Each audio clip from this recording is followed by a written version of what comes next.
जायचे आहेत त्यांना घरी जाऊन बडबड करणं हा त्यांचं काम आहे. उमेश पाटील यांनी भाषणामध्ये किंवा बाईटमध्ये बोललेलं आहे की लाडकी बहीण योजना ही भाजपाने आणली, मात्र आता लाडकी बायको योजना देखील आणली आहे. बघायला गेलं तर त्यांनी त्यांच्या बायकोसाठी पक्षाच्या विरोधात काम केलं, बायकोला तिकीट दिलं नाही, म्हणजे तुम करे तो रास दिला आणि दुसरा करे तो कॅरेक्टर दिला, असं कसं चालेल? ते ज्या तिथे लढताय ते 60 वर्षापासून त्या घराचं घराणेशाही आहे तिथं, पण ते पण परिवारातनंच ते तिकीटं मागताय. म्हणजे आपल्याकडे आपण कोणाकडे जर वोट दाखवतो तर 4 वोटं त्यांच्याकडे असतात. प्रतिभा चव्हाण माझी बायको म्हणून नाही, तुम्ही पण जाऊन मतदारसंघात विचारा.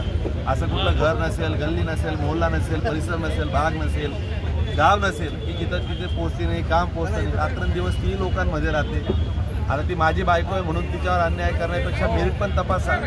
त्यांनी पण सर्वे पाहिले, सगळं पाहिले.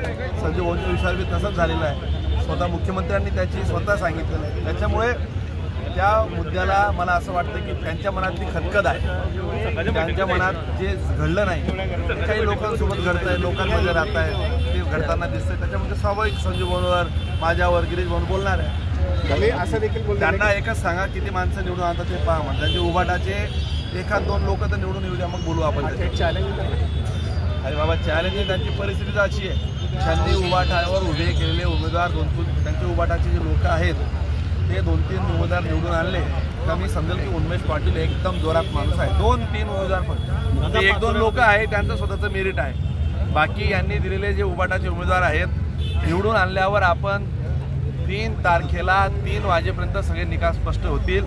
3 तारखेला तुम्ही त्यांना जाऊन विचारा, त्यांची उत्तरं तुम्हाला सांगतो. हा धनशक्तीचा विजय आहे. अजून ते ठराविक 4-5 वाक्य आहे, ते मागच्या वेळेस मी तेच सांगितलं, उद्या तेच सांगतील. त्यांनी 2-3 माणसं निवडून आणली ना, मी समजेल की उमेश पाटील एकदम जोरात माणूस आहे. दादा, पाचोऱ्यात सेना भाजप प्रिकॉशन सुरू आहे, ते 40 गावमध्ये येऊन सभा घेतील असं देखील त्यांनी त्यांचं काम करावं. मी कसं म्हणू त्यांना, मी मागेही सांगितलं. आता मी इथं आलो भुसावळला, आमच्या पक्षाचं आम्ही काम करतोय. संजय भाऊ 40 गाव आले, त्यांच्या पक्षाचं ते काम आम्ही दोघं तिथं करतोय. त्यांनी यावं, आपण मी असं थोडी म्हणणार की आपण तुम्ही येऊ नका. त्यांनी सभा घ्यावी, त्यांच्या उमेदवार निवडायचं सोडा, त्यांनी त्यांच्या उमेदवाराचं पहिले डिपॉझिट वाचवावं. चला.